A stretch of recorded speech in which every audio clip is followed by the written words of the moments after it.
Now, look, I want to talk about the Captain Cook Memorial that was vandalised last year by cowards in Melbourne.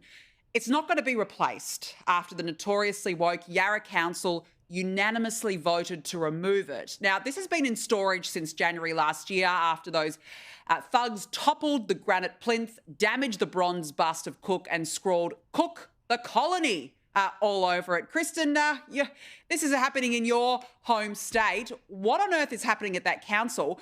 I think this is rewarding vandalism. It does appear to be rewarding vandalism, Danica, but can you imagine if they're doing this to the Captain Cook statue, what they're going to do to the Daniel Andrews statue once that gets erected? Look, Wow. I know, I can only imagine what's going to happen, but in terms of the Captain Cook statue, I think the only way to look at this is from a libertarian perspective. I don't think that ratepayers or taxpayers should be paying for statues or CCTV or security guards to monitor these statues. If communities and actual communities, not woke councils, want certain statues in their areas, then those certain statues should be erected and they should stay. And then in 5 years, 10 years' time, if they want to change the statue, then so be it. But I think the purpose of government is not to erect statues here and there and spend our money. The purpose of government is to make sure that all the bills get paid or maybe balance a budget for once. Yeah, look, I totally agree. I mean, I think that money being spent erecting statues willy-nilly is absolutely ridiculous. But I look at it from the perspective of this is our history, Linda, and I just think bending to the will of vandals surely cannot set a good example to the community. I mean, vandalise what doesn't align with your political agenda and that's okay, no problems, we're going to get rid of it. Look, I'm out of local government now, as you know, but I'll never not defend our great 537 local governments across the country. Each one of them very different and doing different things for their different communities, but very important. On statues, I think the real question is this: are the things that we put in our public domain representative of our communities? Famously, in the city of Sydney, when I was a councillor, I called out that there were more statues of birds than there were of women. I was wandering around the city one day with my teenage son, who kind of looked up and went, "This is a bit of a sausage party, this city, Mum." And it actually obviously really caught on because I moved that there be more statue parity. Like I think the mayor of this council has said, we don't want to tear down historic statues, or in this case, the city is seeing such high costs from repeated vandalism that actually the mayor's and the council's decision is the best use of public money. And this is an important consideration that councils do need to take into account, is to not put the statue back up because it will continue to be vandalised. That's a good financial decision in the best interests of the ratepayers of this council. But what message does that send to the vandals, though?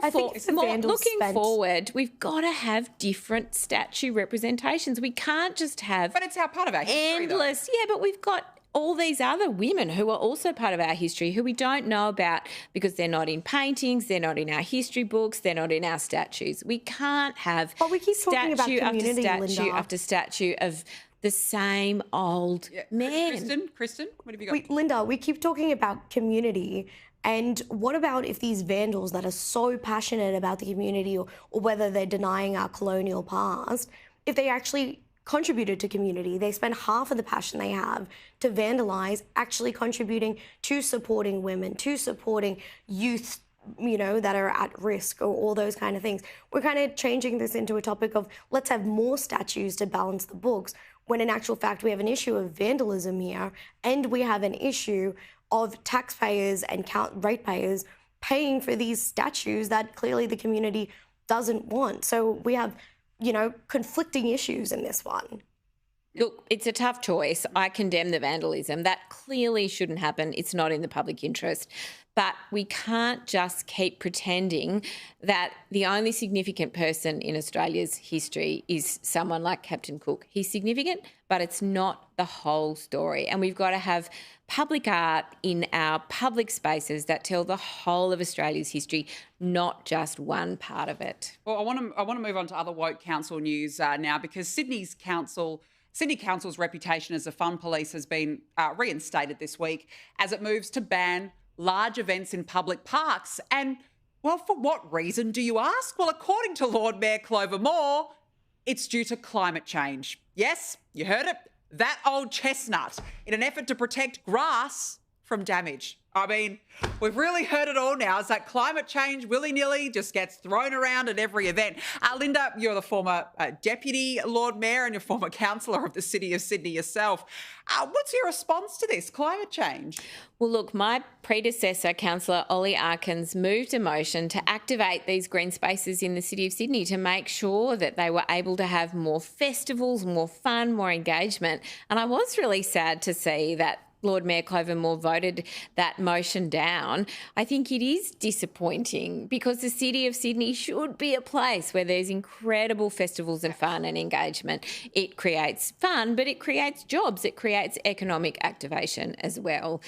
I move that there be more green space overall, and I think this is part of the problem. You've popped lots more people in Sydney, but you haven't opened up more green space. And I think that makes it difficult because people want to have a festival but also walk their dog and, you know, they're there to, this is a thing though, Chrysten. I mean, they're there to be used and now apparently they can't be used because of climate change. But how do you make sense of that?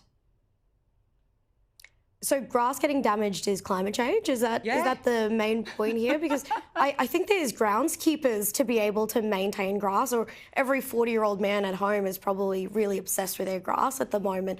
But that doesn't sound like climate change to me.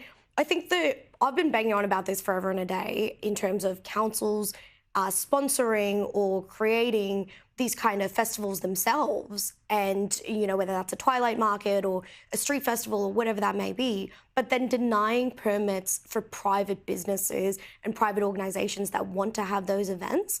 If they are going to compete with those kind of markets, they shouldn't be the ones that are responsible for approving those permits. And they should, if they are responsible for approving those permits, they should be governed to a strict criteria. Will it bring economic prosperity to the community?